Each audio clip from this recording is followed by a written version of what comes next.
Ayo, ayo, yang belum mati.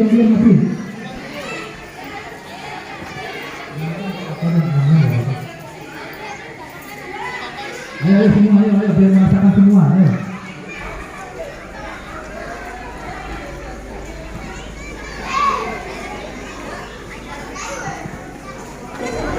Ayo, 1, 2. Iya. Ya, masih semangat? Bagus, mau tanya dulu sebelum dimulai. Kalau masih semangat, punya tepuk semangat gak? Ayo, Agus ingin tahu. Tepuk semangat.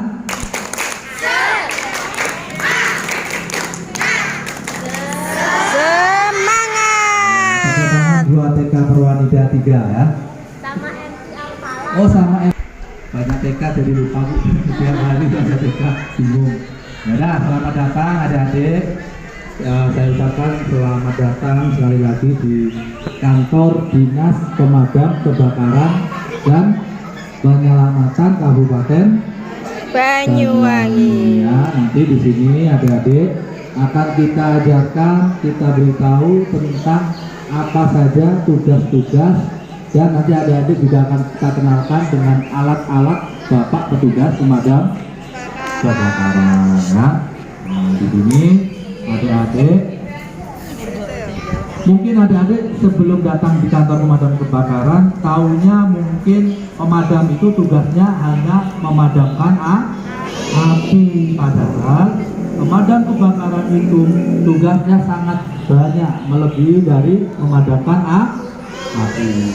Adik-adik juga harus tahu di sini, pemadam kebakaran tugasnya itu ada berapa ini?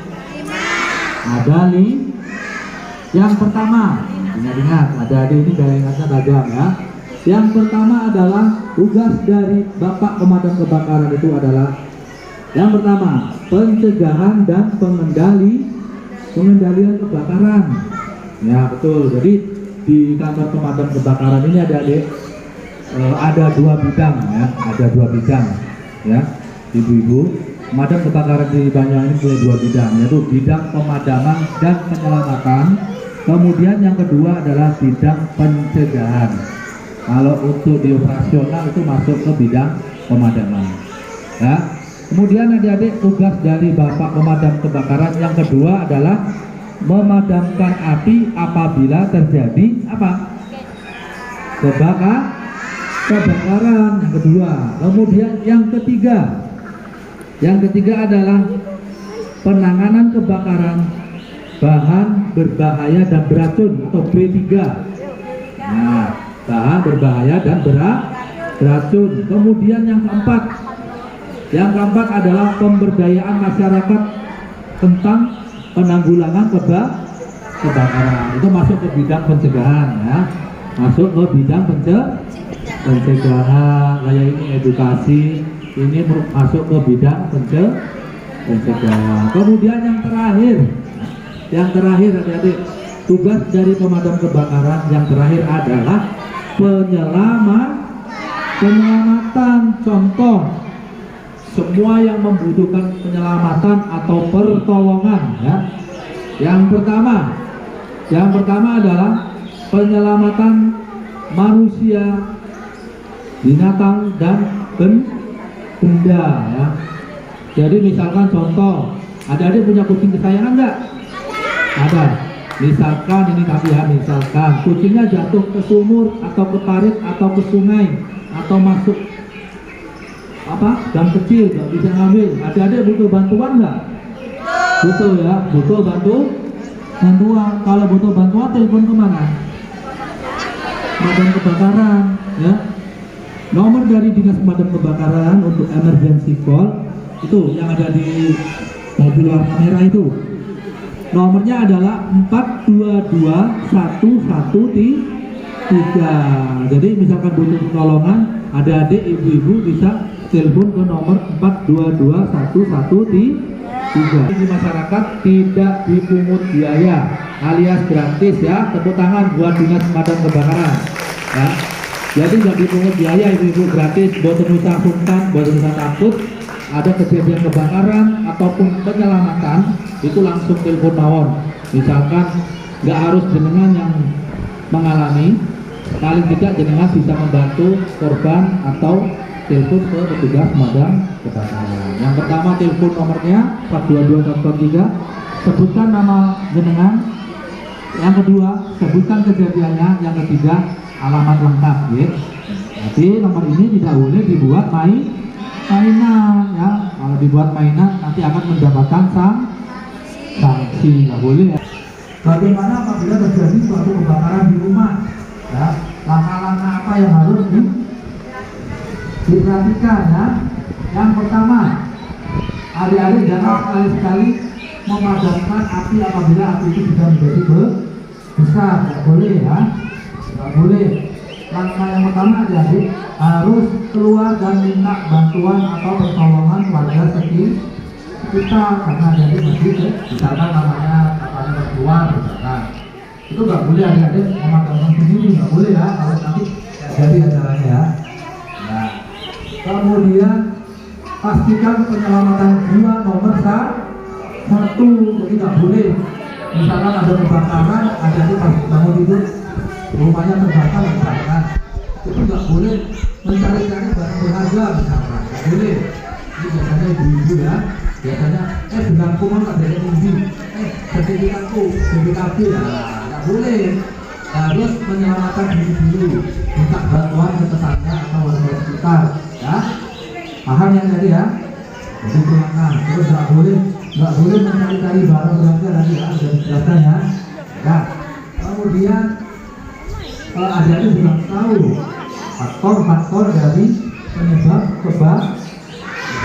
Faktor penyebab kebakaran itu ada di yang pertama, faktor kebakaran yang disebabkan oleh bukan dari alam, ya. Contoh yang pertama, faktor kebakaran yang disebabkan oleh alam. Apa yuk? Apa itu yang dari langit? Yang dari langit. Kemudian sinar matahari langsung. Kemudian gunung meletus itu bisa menyebabkan kebakaran. Banjir juga bisa menyebabkan kebakaran, ya. Nah, kemudian faktor kebakaran yang disebabkan oleh manusia. Apa? Yang tahu nggak?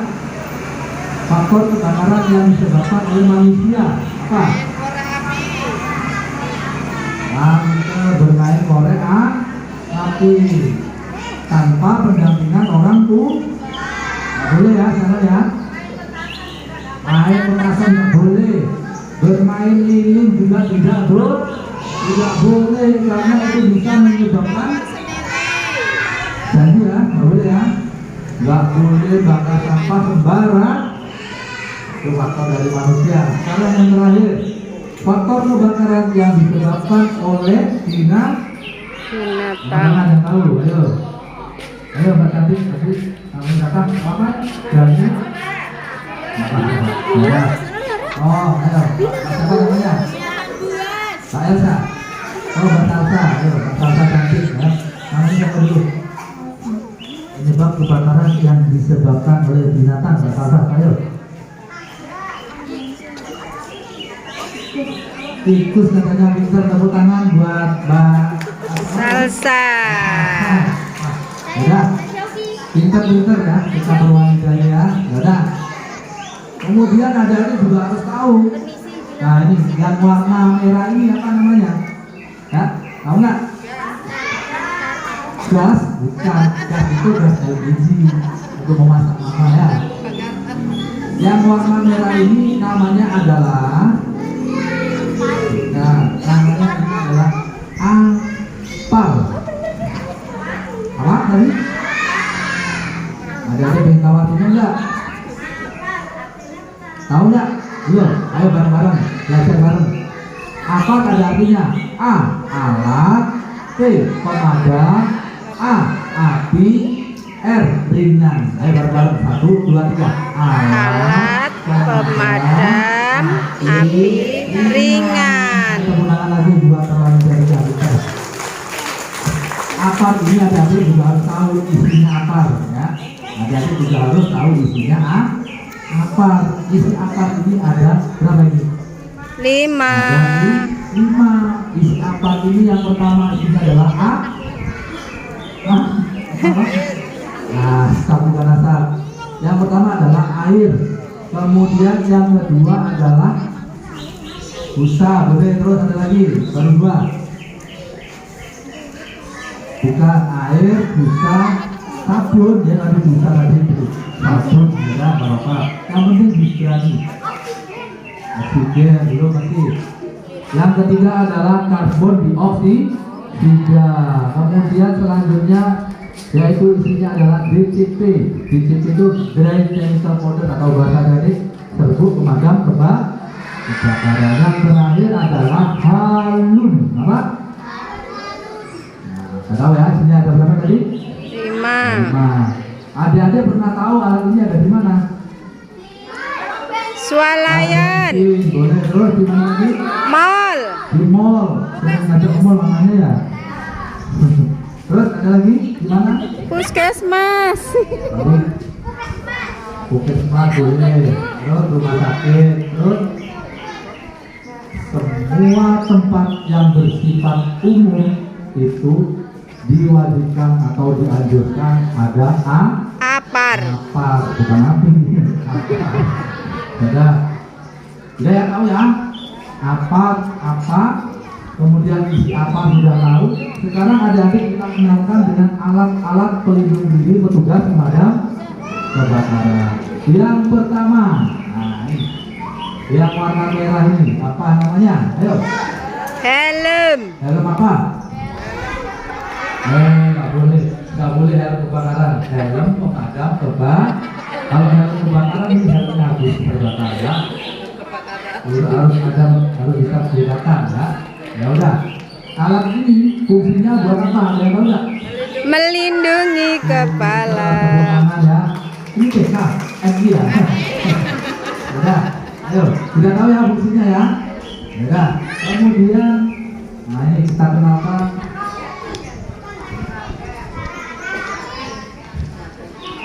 Jaket apa? Jaket pemadam kebakaran. Sekarang sudah mulai ke jaket pemadam Kebakaran. nggak boleh bilang jaket kebakaran ya. Jaket ini adik-adik, baju pemadam ini fungsinya untuk melindungi petugas pada waktu menjalankan tugas di tempat kejadian peristiwa kebakaran supaya aman dari apa? Api. Bukan, dari hawa apa? Panas. Kalau yang dari api ada sendiri, warnanya aluminium foil, nggak boleh dikeluarkan karena harganya sangat murah. Harganya ini adik-adik untuk yang tahan panas hanya 40 juta, satu stel, murah, bisa pakai juga. Tepuk tangan buat dia semuanya kebakaran. Kalau yang anti api, jadi kalau pakai itu petugas bisa masuk ke api itu hanya 90 juta satu stel. Tapi itu kekuatannya hanya 3 menit, nggak boleh di atas 3 menit, harus bergantian. Ya. Nah, kalau yang warna merah itu ada yang mau nggak dulu belinya? Harga barunya kemarin itu hanya 1,3 miliar. Jadi mobil pemadam kebakaran itu tidak ada yang mahal. Ya deh. Kalau yang besar tadi yang baru datang itu cuma 2,6 miliar. Jadi memang alat sertifikat itu memang agak lumayan. Kalau yang punyanya Surabaya itu yang tingginya 114 meter itu harganya cuma 58 miliar. Jadi murah. Nanti adik-adik naik mobil 1,3 miliar. Di atasnya apa biru ya kan? Ya. Kemudian ini sarung tangan bisa bahannya dari apa? Ada yang tahu? Bahan sarung tangan ini berbahan dari kain suidi. Kain suidi ini lembut dan tahan panas. Kemudian nah ini yang tahu nggak ini alat apa? Apa? Pemadam kebakaran. Kapak pemadam kebakaran. Fungsinya, ingat fungsinya ini untuk membuka pintu atau jendela yang terkunci. Tapi yang pintu yang jendela yang tradisional ya, yang dari kayu. Kalau yang dari baja atau besi yang sangat besar itu ada sendiri namanya hidrolis cut. Ya, sudah tahu ya fungsinya tadi ya, buat apa? Memecah kaca boleh, ya. Membuka pintu yang terkunci. Kemudian oh ini belum. Ini apa namanya? Sepatu Iya, sepatu pemadam kebakaran. atau bahasa tekniknya alias safety boot atau sepatu pengaman pemadam kebakaran. Sepatu ini ada di depannya sini ada besinya ya. Ini ada besinya. Kemudian dari depan ke belakang ini juga ada besinya baja. Supaya bapak petugas aman dari apa? Dari api boleh. Dari bahan-bahan yang berbahaya atau tajam yang ada di boleh, contohnya paku ya. Tepuk tangan buat MI mana ini? Al-Falah penculuk. Kemudian mana dulu? Ini. Nah ini, ada yang tahu nggak ini baju apa? Ini baju penyelamatan untuk mengevakuasi sarang lebah. Jadi bapak petugas kalau ada laporan warga, Pak di rumah saya ada sarang lebah, saya takut berbahaya, membahayakan saya khawatir, bisa telepon ke petugas pemadam kebakaran ya. Jadi permukaannya ini dibuat seperti sarang lebah. Jadi pada waktu lebahnya menyerang, bapak petugas sudah aman ya. Sudah, kita tahu ya fungsinya ya, untuk melindungi petugas dari sengatan lebah. Ini yang ini. Bukan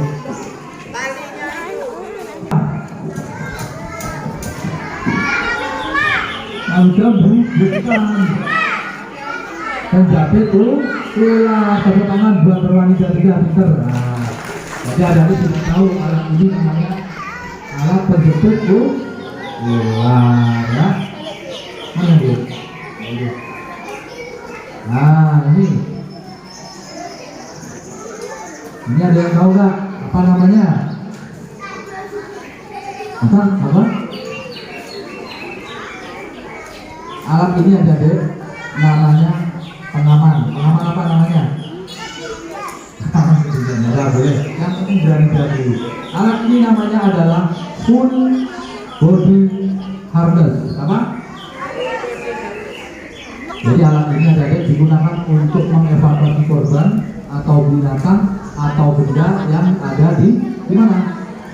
Ketinggian. Di bawah atau di sumur, bisa ditarik di sungai yang dalam, bisa juga turun dari ketinggian. Sudah tahu ya dia fungsinya ya? Nah, ayo sekarang yang belum masukkan. Oh ini dulu. Nah ini alat ini ada yang tahu nggak namanya apa? Bukan oksigen. Ayo apa? Yang lainnya hampir. Ayo tabung apa namanya? Tabung kita salah. Alat ini namanya adalah, ingat-ingat, ada 4 huruf. Namanya adalah SCBA. Apa? S. Ingin tahu artinya enggak? Ya. Ini ya. SCBA bukan. SCBA ini artinya adalah Self Contained Breathing Apparatus, atau pakai bahasa adik-adik, pembantu atau alat pembantu Pernapasan. Nah, jadi pada waktu petugas masuk ke ruangan yang terbakar, adik-adik, yang asapnya itu tebal, itu menggunakan alat ini. Nah, alat ini isinya bukan oksigen, isinya ini adalah udara bersih atau udara murni. Jadi kadar persennya itu beda ya. Kalau oksigen itu 78%, kalau udara bersih atau udara murni ini 68% ditambah nitrogen, jadi 100% udara biasa. Sudah, kita tahu ya fungsinya ya. Sudah semua. Nah, sekarang kita ke sesi yang ketiga. Adik-adik kita ajak praktek memadamkan api. Berani nggak angkat tangan? Nah, nanti saya coba siapa yang takut ya. Nah, nanti yang terakhir adik-adik kita ajak keliling naik mobil pemadam kebakaran. Nanti kita ajak ke pantai Bumi keliling. Seneng nggak? Kalau seneng, Pak Agus ingin tahu tepuk tangannya lagi dong. Nah, ayo sekarang sepatunya dipakai, kita praktek bareng memadamkan api.